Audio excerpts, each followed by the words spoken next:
Hello, Mark's on Adventures. Just a real short video tip that we wanted to share with you. So for those of you that have this RV lock security keyless entry system, you know the obnoxious beeps when you lock or unlock it. Like, I'll show you.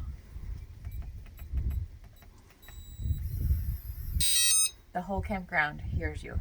We were at a campground a couple years ago that our neighbors had this, and we heard every time they came and went, we knew when they were coming and going because of that noise. You can turn that noise off. It's super simple. All you do is hold the one button for 3 seconds or until it beeps.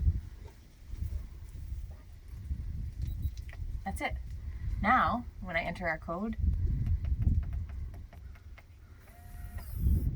there's no noise. Simple as that.